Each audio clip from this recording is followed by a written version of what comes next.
Nepal cricket team अभी recent में 2 CWC league 2 के मैचेस जो है वो जीते हैं। लेकिन अगर आप पॉइंट्स टेबल में देखोगे तो नेपाल जो है वो फिर भी आपको 7 नंबर पे दिखेगा। भाई लोग मैं आपको बताता हूँ नेपाल कब जाके जो है वो आपको टॉप 4 टॉप 3 में देखने को मिलेगा। लेकिन उससे पहले जो रिसेंट में नेपाल ने 2 बैक टू बैक मैचेस जीते हैं। ये कहीं न कहीं नेपाल क्रिकेट टीम को भाई आने वाले जो मैचेस है इस साल के और जो ये 2 और मैचेस बचे हैं उनमें बहुत ज़्यादा बेनिफिट जो है वो देगी। सबसे पहले मैं आपको यहाँ पे ये बताऊँगा कि ये जो 2 जीत है, ये आप कह सकते हो भाई साइकोलॉजिकली भी जो है हमारे लिए बहुत ज़्यादा एडवांटेज होगा क्योंकि 2024 में जिस तरीके से शुरुआत मिली थी ना हमें, आप याद करो फरवरी का टाइम प था नेपाल में ही जो है मैचेस वगैरह थे और सीडब्ल्यूसी लीग 2 के और हम लोग जो है हार रहे थे अपने ही होम ग्राउंड में। तो वहाँ पे हमारा स्टार्ट ही जो है भाई वो जो है ना हार के साथ हुआ था। लेकिन अगर आप इस साल की बात करोगे तो नेपाल जो है उन्होंने बैक टू बैक 2 जीत लेके ये साइकोलॉजिकल एडवांटेज ले लिया कि हम लोग जो है भाई किसी भी टीम को हरा सकते हैं। क्योंकि जो टीमों को हमने हराया है ना, वो पॉइंट्स टेबल की अच्छी खासी टॉप की बैठी हुई टीम थी। जैसे कि अगर आप नीदरलैंड की बात करो, वो 2 नंबर पे बैठे थे। स्कॉटलैंड की बात करो, वो जो है भाई अच्छे खासे पोज़ीशन में बैठा है।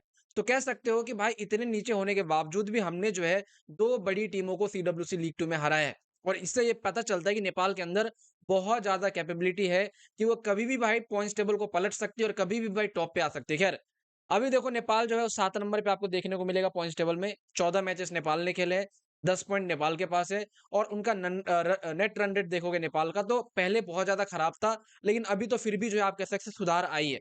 लेकिन इसको प्लस में आने के लिए थोड़ा-सा टाइम लगेगा, यहाँ पे और 5-6 मैचेस जीतने पड़ेंगे, तब जाके चीज़ें जो है वो ठीक होगी। ख़ैर, अब ये आप कह सकते हो पहले नेपाल आज से 2 दिन 4 दिन पहले मतलब जब पहला मैच नेपाल नहीं खेली थी, उससे पहले नेपाल 8 नंबर पे थी, जहाँ पे आप यूएई को देखोगे उस पे नेपाल थी।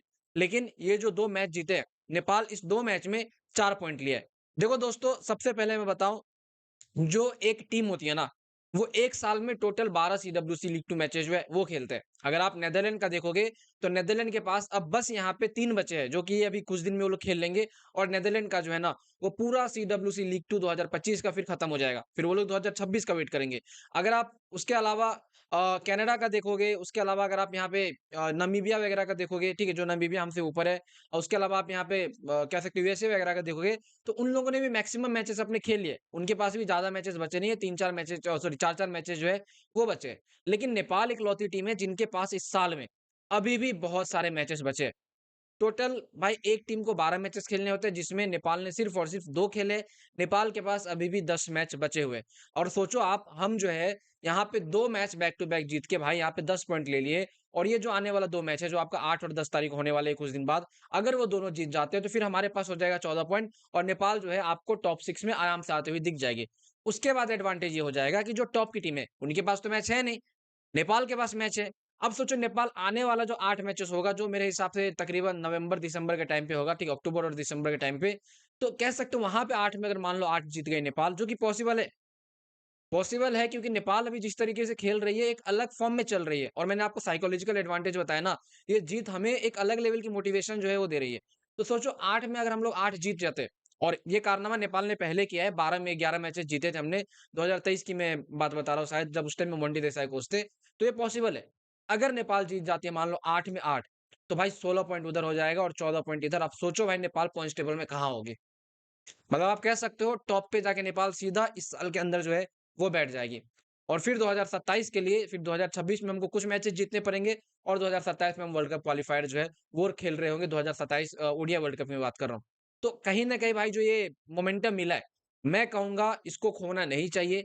नेपाल को ये मोमेंटम जो है वो गेन करके रखना चाहिए और आने वाले मैचेस में इसी तरीके से, ये फ्लॉलेस तरीके से हमें जीत के जाना चाहिए। क्योंकि पिछले साल जो हम हार रहे थे, हमारा शुरुआत ही वहाँ पे कुछ खराब हुआ था और उस टाइम पे अगर आप देखो बहुत सारी गलतियाँ हुई थी, बहुत सारे मिस्टेक्स हुए थे, जो सुधार नहीं हो रहा था और उस टाइम पे प्लेयर कहीं न कहीं लैग कर रहे थे अपनी बैटिंग में। लेकिन इस बार अगर आप प्लेयर्स को देखो, वो फुल रिस्पॉन्सिबिलिटी ले रहे हैं। अपने आप को वो कह रहे हैं कि भाई मैं यहाँ पे खड़ा होकर टारगेट को चेज़ करना चाहूँगा या फिर बॉलर को ही देख लो आप, वो मतलब बहुत ज़्यादा कम रन जो है कंसीड कर रहे हैं। तो ये कहीं न कहीं नेपाल इस साल की 2025 की एक नई नेपाल है, नई नेपाल की टीम है ओडीआई फॉर्मेट में एंड कोच स्टुअर्ट लॉ के आने के बाद कह सकते हो थोड़ा बहुत एडवांटेज यहाँ पे हमें मिला है ऑस्ट्रेलियन माइंडसेट का। खैर इसको लेके आप क्या-क्या सोच रहे हैं नीचे कमेंट में बताना। लेकिन हाँ, जो मैंने 12 मैचेस की बात बोली और 8 की 8 बात बोली है ना, 8 में से 8 ही जीत की वाली बात, वो पॉसिबल हो सकती है।